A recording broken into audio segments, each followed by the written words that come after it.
Salut YouTube, je suis ravie de vous retrouver aujourd'hui pour cette nouvelle vidéo. J'ai décidé d'inventer un tag.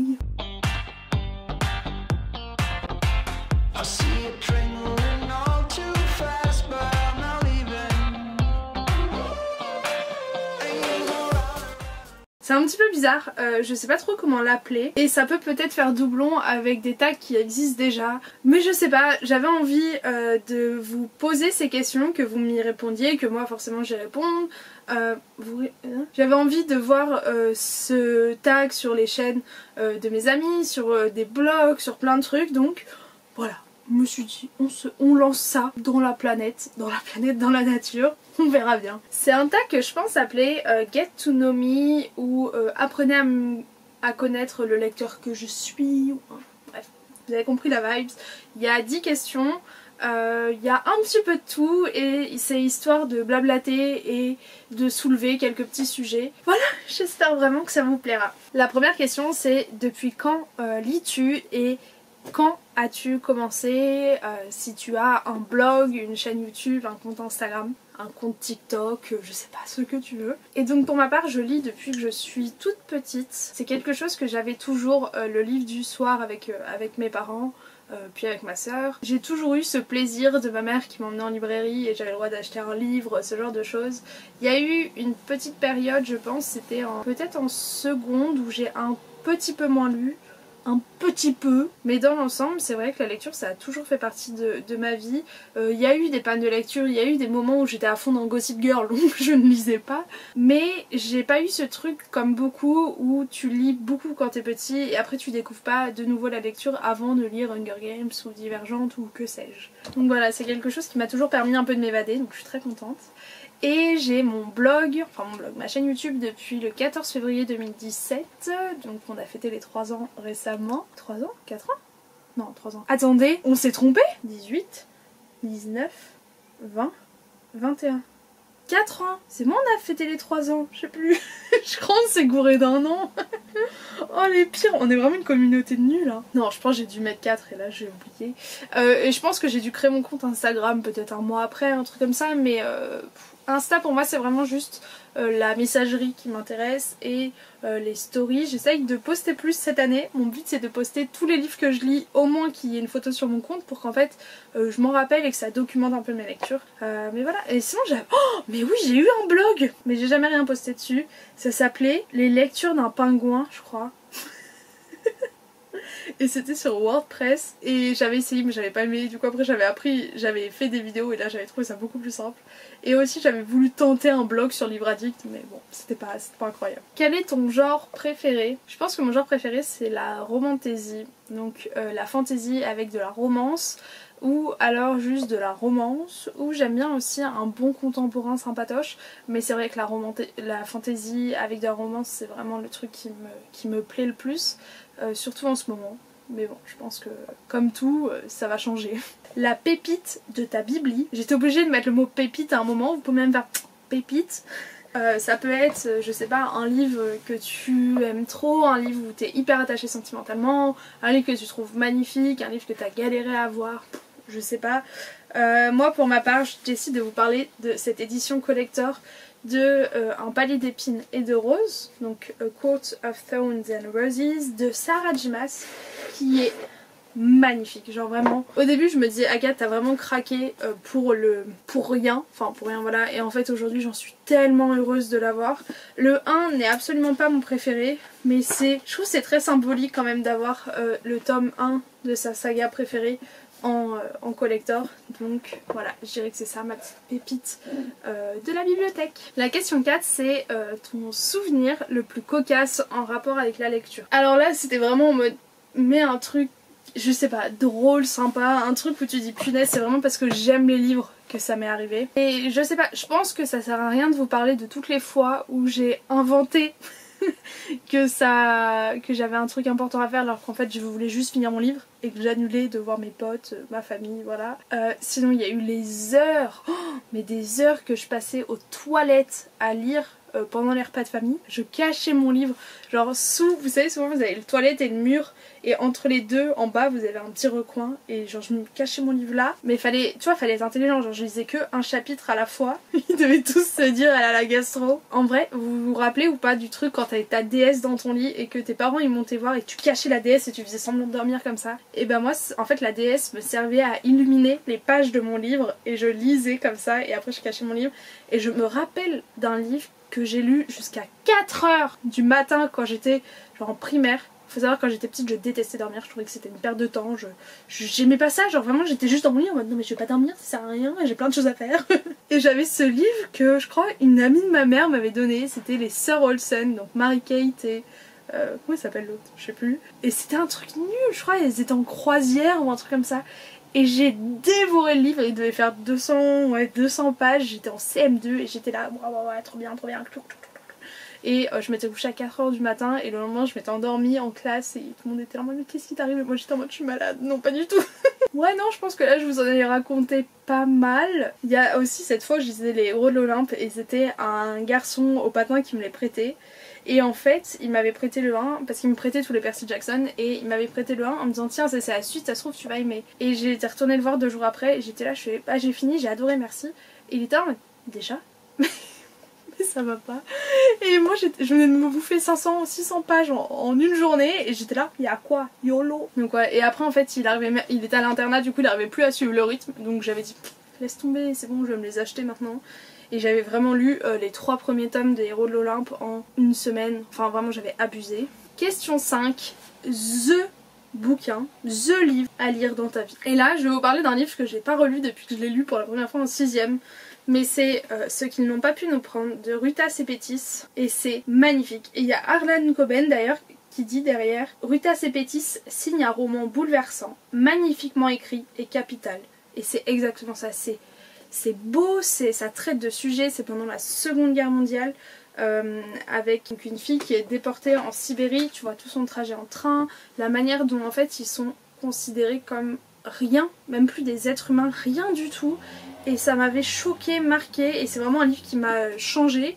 Et voilà, pour moi c'est un bouquin à lire dans sa vie que j'avais adoré, si on peut dire qu'on aime ce genre de livre, mais c'est vraiment une beauté d'écriture, c'était génial. La question 6, c'est ton rapport à ta palle, en mode comment est-ce que tu vois ta palle, combien de livres la composent, est-ce que c'est quelque chose qui te fout la pression, voilà. Je sais qu'il y a des gens qui font des vidéos entières là-dessus. Je me suis dit qu'on pouvait intégrer une petite question dans ce tag rapidement. Je vais prendre mon bullet journal. Parce que moi j'adore, je vous l'ai déjà dit, j'adore faire des petites stats, compter les livres de ma palle, tout ça. Parce que je vais pas vous mentir, je trouve ça satisfaisant quand ça baisse. Et donc au 1er mars, dans ma pile à lire, j'avais 185 livres à lire. C'est une bibliothèque à lire, hein. C'est plus une pile. Alors voilà, je sais que ça peut paraître énorme et je suis totalement d'accord avec vous. Après comme je vous l'ai dit, c'est vraiment des choses que j'accumule depuis que je suis en 6ème. Là en ce moment je suis en train de lire un livre que j'ai acheté en 2017, donc il y a 4 ans. Je connais beaucoup de gens qui essayent, s'ils n'ont pas lu le livre à la fin de l'année, qui s'en débarrassent. Moi je suis un peu dans cette optique en mode je l'ai acheté. Je l'ai acheté, mon argent est déjà dedans, autant que je le garde genre. Et il y a des livres, je suis persuadée que je vais les lire. C'est juste que pour l'instant il y a d'autres choses qui sont passées devant, d'autres choses qui viennent. Et puis il y a tellement de nouveautés, des suites de sagas, ce genre de choses, que voilà, je garde. Ces 185 livres, il y a beaucoup de cadeaux. beaucoup de cadeaux. Il y a des services frais, il y a des prêts, il y a des achats forcément, il y a beaucoup d'occasions. Enfin voilà, ils viennent de partout finalement ces petits bouquins. Et moi je suis ravie parce que je me dis si tu sais pas, il y a un siège ou quoi, un confinement, un 3e pardon, et bah voilà, j'ai de quoi faire. Et je trouve ça génial parce qu'en fait ça veut dire qu'avec tous les livres que j'ai dans ma pile à lire, il y aura toujours un livre qui sera le bon à lire à ce moment là. Et non, j'en suis ravie. Voilà, j'en suis ravie. Et en même temps, c'est vrai que j'ai aussi ce côté de moi qui me dit ce serait génial si t'avais genre 10 livres à lire et tu te dis oh tu baisses, mais en même temps imagine t'as pas d'argent au moment où t'auras besoin d'en racheter, et bah t'es là et tu dis bon bah j'ai rien à lire. Et c'est ma plus grande peur, je pense honnêtement. T'imagines t'as lu tous les livres que t'avais et t'es là en mode bon bah non là j'attends. Oh l'horreur. Bon, je pense qu'avec 180 livres c'est vraiment pas près de m'arriver, mais on sait jamais. La question 7 c'est ta référence, en mode une personne où tu suis tous ses avis, les yeux fermés, et tu te dis si elle a aimé, moi je vais aimer. Une personne à qui je fais vachement confiance là-dessus, je dirais que c'est Solène de Livrement Addict, qui lit beaucoup de fantasy, de romantasy, qui adore Akota, donc forcément vas-y déjà ding, qui aime beaucoup aussi ouais toutes ces sagas là dans ce genre là, ouais bref voilà, elle lit en plus beaucoup de Elle Kennedy, la saga Off Campus qui est une de mes sagas préférées. Enfin en fait on a énormément de choses et de livres qu'on aime en commun et du coup voilà c'est un petit peu ma référence. Il y a aussi Fanny des Chroniques de la Fraise où je suis beaucoup ses avis notamment pour tout ce qui est jeunesse en français. Par exemple elle a adoré la chanson, pas du tout, la série de livres de Sarah Wolf, Donne-moi ton cœur ou Ramenez-moi leur cœur, je sais plus, je vous mettrai l'image là. Et du coup c'est une saga qui me tente beaucoup, j'attendais un avis et en fait je pense que j'attendais son avis et elle aime trop donc voilà. Elle a adoré aussi H Princess qui me donne très envie. Voilà, je pense qu'il y a des gens comme ça où tu sais que peu importe... Ouais j'ai un chat dans... Mais hé, t'es pas chez toi toi. Va-t'en. Tu mettras pas Stella enceinte. Oh, il est énorme. Attendez, j'essaye de vous montrer. Voilà les dessous d'une youtubeuse. Oh, j'ai méga honte. Attendez. Tu l'as vu l'énorme chat, Romain? Il y avait un énorme chat. Bon, j'ai pas retrouvé le chat. Et après, il y a plein de livres que, par exemple, toutes mes copines de Booktube, en mode c'est vraiment... Tu sais, quand même on parle en plus en message privé, je me dis ok, genre ça a l'air vraiment bien. Ou par exemple, quand Aude, elle était venue me voir pour me dire Agathe, il faut que tu lises Serpent and Dove, c'est vraiment le livre pour toi parce que, tu sais, quand tu connais en plus un peu personnellement la personne, tu peux savoir, toi, ça c'est pour toi. Donc voilà, il y a ça aussi, que je suis les yeux fermés. Mais des gens avec qui j'ai plus une distance, entre guillemets, par exemple Solène, c'est pas quelqu'un avec qui je parle trop en DM et tout, bah voilà, je la suis les yeux fermés, et Fanny, bon, avec Fanny on discute en DM, mais quand même, voilà. Question 8, le livre qui te tente le plus là, maintenant. Genre ça peut être ton dernier achat, ça peut être un livre où tu viens de voir un super avis dessus, ça peut être, je sais pas, une nouvelle sortie, un livre où là, si on pouvait te dire lis maintenant en entier, lequel ce serait. Et bah moi j'ai décidé de vous parler d'un livre que je n'ai pas. Je viens vraiment de vous dire j'ai 185 livres à lire, mais je vous en présente encore un autre qui s'appelle Cast in Firelight de Dana Swift, que j'ai vu sur une vidéo, je vous mets l'image juste là, une vidéo YouTube. Et en gros c'est entre deux royals, enfin deux personnes, un prince et une reine. Enfin un prince et une princesse, je crois que la princesse est une sorcière et je comprends pas trop comment, mais les deux sont destinés à se marier en mariage arrangé, sauf que, va savoir pourquoi, ils se rencontrent en dehors de ça et ils tombent amoureux sans savoir que ils sont les futures reines et princesses qui vont devoir reines et princesses, princes et princesses qui vont devoir s'épouser. Je sais pas si c'était clair. Enfin ça a l'air génial et ouais, et en plus ça a l'air d'être un peu de la fantaisie orientale. J'avais entendu ça, j'ai pas trop relu le résumé depuis, mais ça a l'air trop cool. Question 9, est-ce que tu planifies tes achats, enfin surtout en fait tes lectures, est-ce que tu te fais un planning par mois, une petite pile à lire par mois, plutôt des challenges, comment tu fonctionnes en fait pour prévoir tes prochaines lectures? Alors moi ça beaucoup au feeling, en général j'essaye un peu d'avoir une palle dans laquelle je pioche. J'ai par exemple en ce moment j'ai la palle du Romantasy Challenge qui n'a pas beaucoup avancé. Voilà.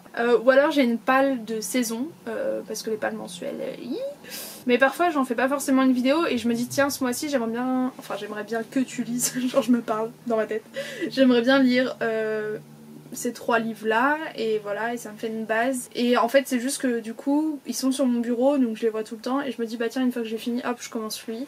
Parce que sinon si je restreins pas un peu le choix, c'est vrai que je me retrouve devant la bibliothèque et je suis en mode oh j'ai envie de lire ça, sachant que donc là sur mon bureau j'ai 2 livres mais il y a genre une semaine je me suis dit, je savais pas quoi lire, je me suis dit tiens bah sors tous les livres de ta bibliothèque qui te tentent. Les gars, il y avait une pile énorme. Du coup j'ai dû refaire, à chaque fois je refaisais des tours en mode toi t'es pas qualifié pour le tour d'après et tout. Enfin ouais, j'ai toujours du mal à choisir ma prochaine lecture, même si au final j'y vais pas mal au feeling. Et ça m'arrive de finir le livre et juste de me dire ok bah tiens prends celui-là parce que sinon tu vas jamais le lire. Et là par exemple c'est le cas pour le livre que j'ai pas lu depuis... Et en vrai si je m'écoutais peut-être que je dirais autre chose, mais je me dis bah maintenant que t'as lu 60 pages autant finir. Et la question 10 c'est quel est ton plus grand rêve de lecteur? Et là pour le coup c'est... vaut mieux avoir de l'ambition, tu vois. Je pense que mon plus grand rêve de lecteur ce serait d'organiser une conférence, enfin en mode un énorme festival conférence sur, en mode young adulte et tout, mais aussi tout ce qui est avec une place particulière pour les blogueurs et tous ces gens qui conseillent des livres et qui changent les vies de certains lecteurs. Moi ça a été le cas pour moi quand j'ai découvert Margot Liseuse, quand j'ai découvert Moody Take a Book, c'était vraiment incroyable et en fait je rêve de pouvoir les rencontrer dans un lieu et de pouvoir les remercier et du coup j'aimerais créer cette espèce de conférence pour mais en mode comment ça s'appelait, la BeautyCon ou comment ça s'appelait, vous voyez les énormes salons où t'avais des files et t'avais des youtubeurs qui attendaient au bout et qui rencontraient leurs abonnés et je trouve ça juste génial. Et en même temps, je trouve ça trop cool quand t'es un abonné, tu sais de te dire ok là il y aura genre 10 de mes youtubeurs préférés ou blogueurs ou tout ce que tu veux, parfait, genre je vais les voir en même temps plutôt que tu sais de galérer à aller à un pique-nique, à aller à un truc. Voilà, et en même temps de faire des espèces de tables rondes avec des auteurs, des débats, des ateliers d'écriture, des ateliers pour apprendre à faire des vidéos, enfin ce genre de choses. Voilà, c'est mon plus grand rêve de lectrice, mais juste pour ce qui est question genre sécurité, aïe. Voilà. Et bah écoutez, sur ce, j'ai fini de répondre à ces questions du challenge que je me suis auto-créé. Ça me ferait tellement plaisir si vous le repreniez, donc n'hésitez pas à me taguer, à m'envoyer des messages sur Instagram si jamais vous le refaites. Ce sera un plaisir d'aller voir vos vidéos. J'en profite pour vous dire merci parce qu'on est presque 10 000 sur la chaîne YouTube et c'est un plaisir à chaque fois de vous poster ces vidéos. Comme vous l'avez peut-être remarqué, on est de retour à 2 vidéos par semaine parce que ça me manquait, sincèrement. Et voilà, je vais essayer, la vidéo du mercredi sera généralement plus courte. Parce qu'en même temps je peux pas taper des vidéos d'1 heure tous les samedis. Et voilà, merci d'être là à chaque fois, merci de commenter. Je vous fais plein de gros bisous. Et je vous dis du coup à dans quelques jours pour une prochaine vidéo. Ciao ciao.